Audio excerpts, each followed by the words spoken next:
Hey everybody, Ryan here at eTrailer. Today on our 2020 Jeep Wrangler Unlimited, we're going to be taking a look at and showing you how to install the Curt baseplate kit with removable arms.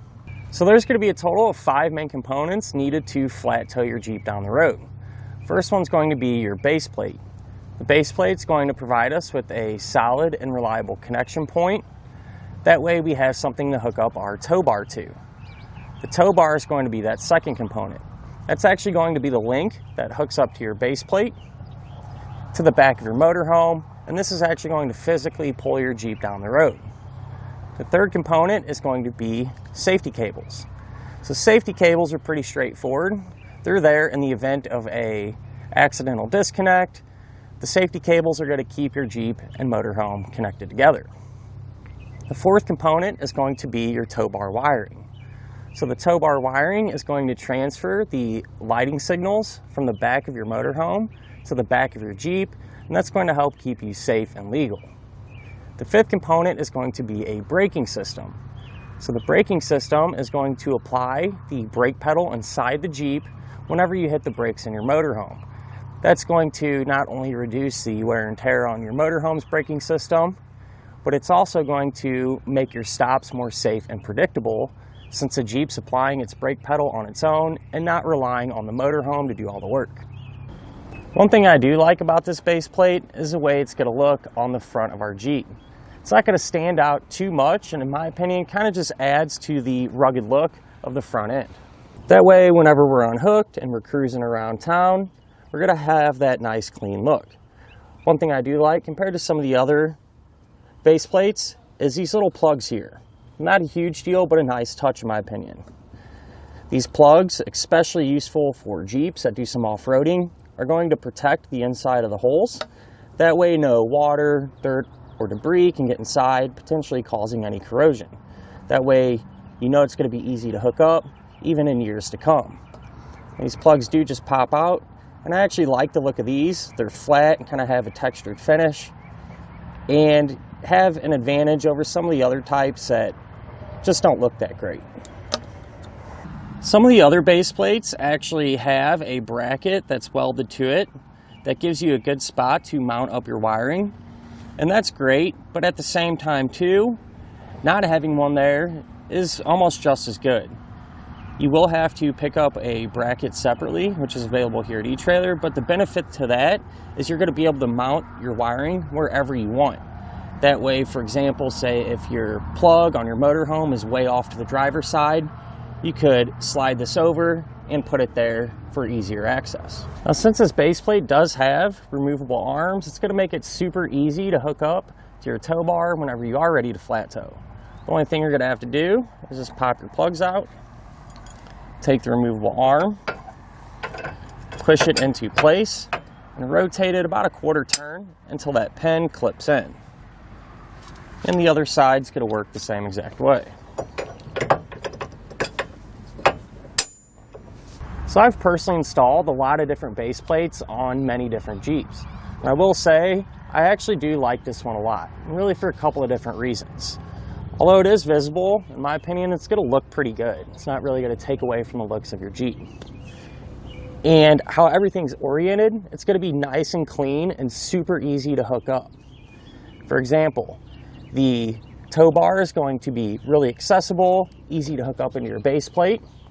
That way when you do get to your campsite or your destination, you're not going to have to spend a whole bunch of time fiddling around trying to get disconnected or hooked back up. Really straightforward out in the open. And one other thing too is the safety cable attachment. It's on the very edge of our base plate. Again, so not only is it going to be super easy to hook up, but since it does put a little bit of distance between our tow bar on the outside, it's going to keep your safety cable on the outside of the tow bar. Nice, clean, put together look. And whenever you are going around turns and stuff like that, since the cable's on the outside, chances are pretty good you're not going to have to worry about your cable kind of wrapping around and getting bound up, as opposed to some of the other types where the safety cable attachment point is right next to the tow bar or even inside. With this is one less thing you're going to have to worry about. Base plate's going to be really versatile too. And what I mean by that is you're going to be able to use it with many different types of tow bars. Now, one thing I do want to mention is a high-low adapter. And the reason for that high-low adapter is to get your tow bar as level as possible. That way it'll pull nicely. It's really important with these Jeeps because a lot of our customers modify the Jeeps, have different size tires, and etc. So what you would need to do to see if you need a high-low adapter is measure the distance from the center pin here on your base plate to the ground. So in our case, it'd be 17 inches. From there, you would measure the distance from the center of your hitch pin hole on the back of your motorhome to the ground. I went ahead and measured that, and it's right at 20 inches. So it's within that 3-inch threshold that we're looking for. However, say if your motorhome sat up a little bit higher and you had a 4 or 5 inch difference, you would need to pick up one of those high-low adapters. There's many different sizes and drops and rises available here at eTrailer. That way you can get your tow bar nice and straight. Now, the tow bar our customer is using today is one that he already had from a previous tow setup, and it works just fine, so he just decided to stick with it. But if you're looking for a tow bar that'll match up nicely with the base plate, I would recommend the Curt Wrangler for a few different reasons. You know it's going to match and work perfectly. It's made right here in the USA, and as a bonus, it actually comes included with the safety cables. So that's one less component you're not going to have to worry about picking up separately. So at the end of the day, a really versatile and good looking base plate kit that's going to give you that secure connection point and get your flat tow started down the right track. Now, as far as the installation goes, believe it or not, it's really not too bad. You do have to remove the bumper, but it's relatively easy and straightforward. Speaking of which, let's go ahead and put it on together now. To begin our installation, we're going to be working here at the front of our Jeep, and the first thing we're going to need to do is remove this panel. We're going to have 2 fasteners, one here and one just like it on the other side. So we'll grab a 8mm and pull those out.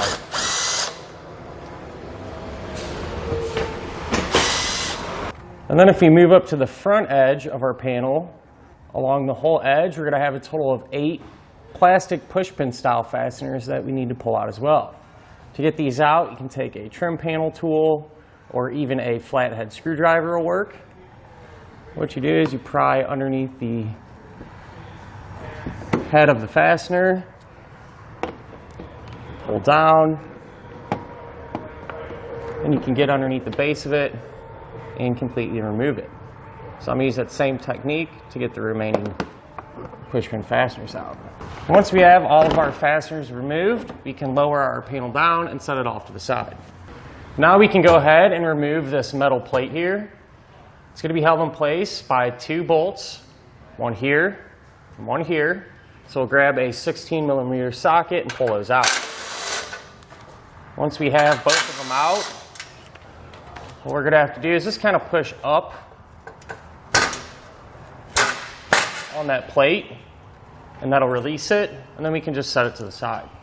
If we look on the top side of our bumper, just behind the tow hooks, we're going to have this little plastic panel here, this little trim piece. On each side of it, we're going to have another pushpin style fastener. These, I feel like it might be a little easier with just your regular flathead screwdriver. Pry underneath the head, and again the base to get them removed. So once these fasteners are removed, what's going to happen is that's going to allow this trim panel piece to be removed with our entire bumper once we take that off. If we move to the passenger side of our Jeep, right behind our bumper, we're going to have a connector here for our fog lights. We're going to disconnect that. I'm just going to kind of pull that plug out of the frame, make it a little easier to work with. To get it unplugged, we're going to have a tab here in the center. We're going to push down on it and pull the 2 apart. Now what we can do is actually remove our front bumper. So we're going to have 4 nuts that we need to take off on each side. Both sides are going to be set up the same way, but the nuts are going to be on the back side of the bumper right here in this area. Behind our bumper, here's 2 of the nuts out of the 4 that's holding the side on. I'm going to use a 18mm socket to pull those off.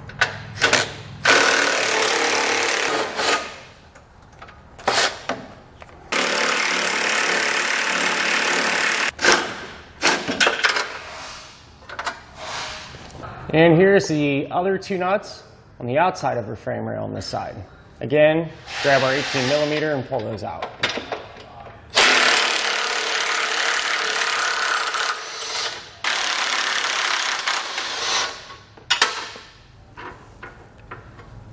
So now with all 4 nuts removed on each side of our bumper, I'm just going to kind of grab it by the tow hooks, just kind of carefully work it off.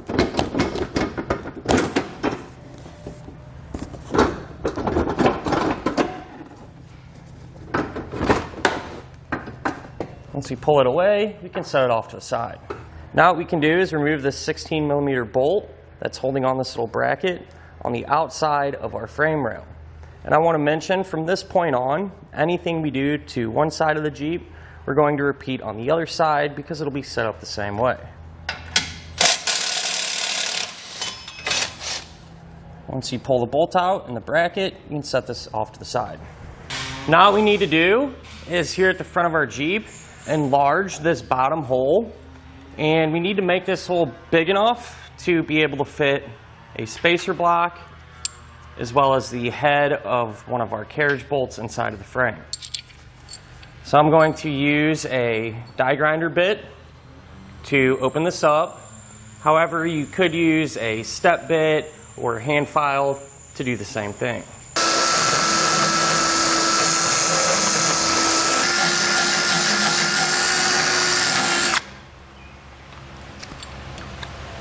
With the hole enlarged, we can check and see if the hardware fits in, which that does, and our bolt does too.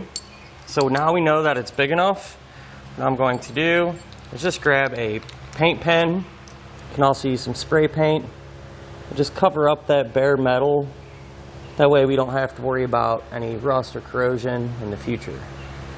Now with an extra set of hands, we're going to take our base plate and put it into position. So this most forward hole in our side plate here is going to line up with this factory weld nut in the frame. And we're going to take a hex nut and a conical tooth washer and use that to get it started and hold the base plate up. You're going to make sure that the teeth on the washer are going to face towards the hitch.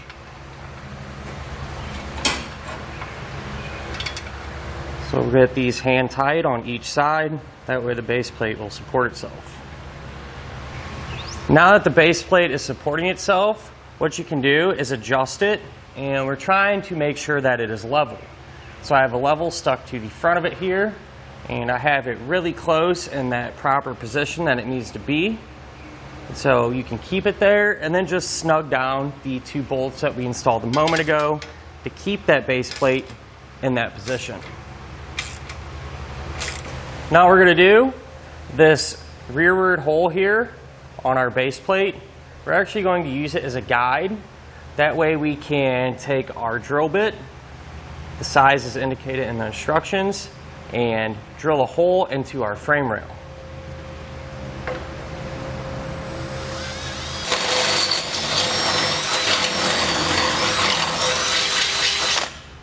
Now that we have the holes drilled out on each side, what we're going to do is loosen this bolt back up.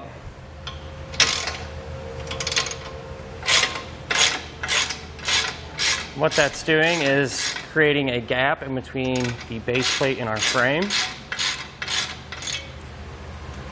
We're going to grab this spacer block, and this hole in the spacer block is going to line up with the hole in our base plate and the hole that we drilled into our frame.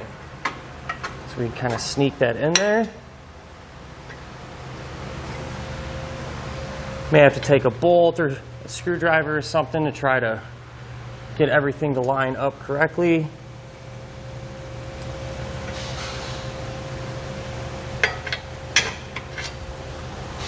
Once you have it lined up, you can then grab one of our pull wires.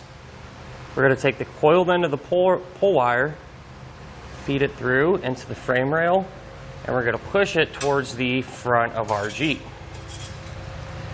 We're trying to get it to come out of that hole that we enlarged, just like that. What we're going to do is take one of our spacer blocks, put that over that coiled end, and one of our long carriage bolts, Just thread that onto the pull wire. We can feed the hardware in.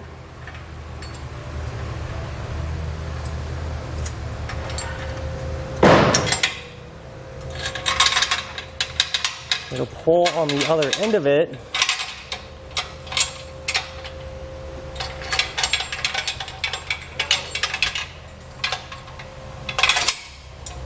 And get our bolt to come out through that hole.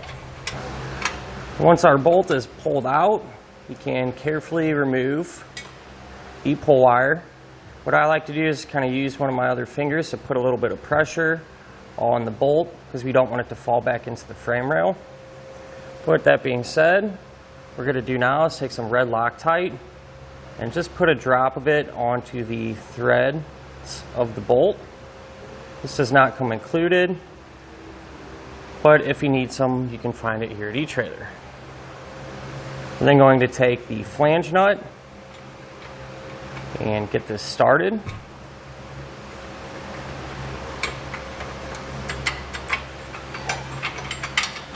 So I'll run it down by hand.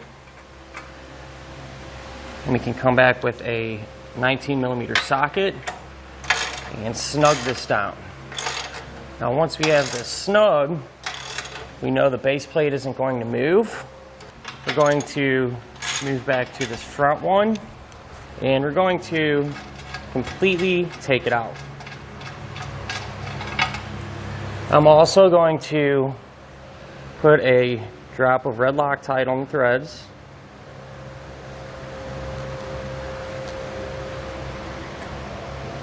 And we can take this factory bracket that we removed earlier, slide this in between the base plate and our frame, and reinstall our bolt and snug it down.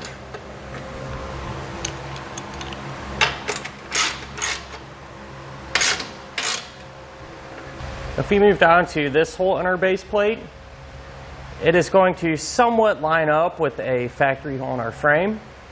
And so what I'm going to do is just enlarge it. So I'll take my drill bit and run it through.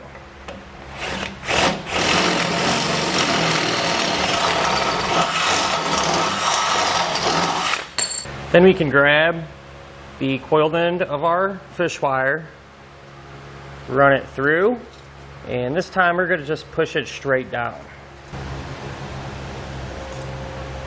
Here's where the pull wire comes out on the bottom. We're going to take a spacer block and the shorter carriage bolt, thread that bolt on.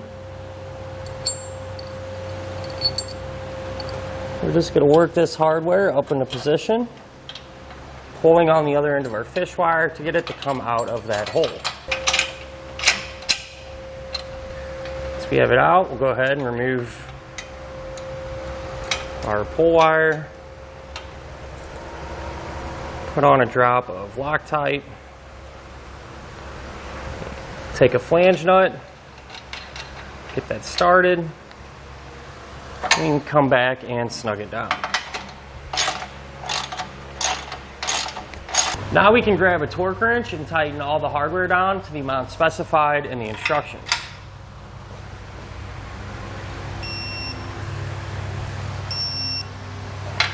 Now what you can do, and what I went ahead and did, was install the base plate safety cables. So these are pretty straightforward. You just want them to wrap around not only part of the Jeep's frame, but also the base plate. And down here at this corner of the base plate, there is a hole drilled out, and that allows you to take your D-link and connect everything together. I did the same setup on both sides.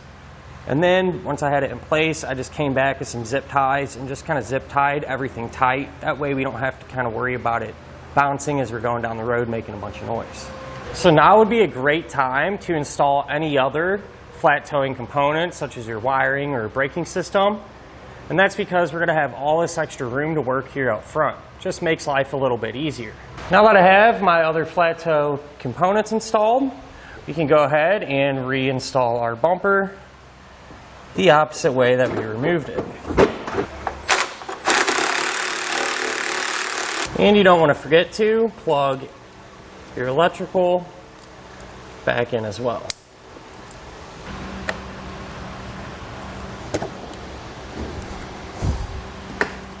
And we can grab our metal shield, let's slide that back into position and re-secure it.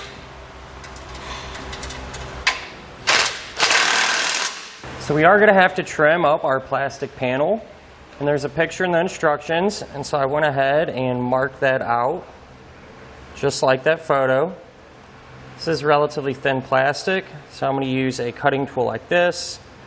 You could use a Dremel tool, a different pair of snips, maybe even a sharp utility knife, or a combination of multiple tools. We'll go ahead and get this cut out.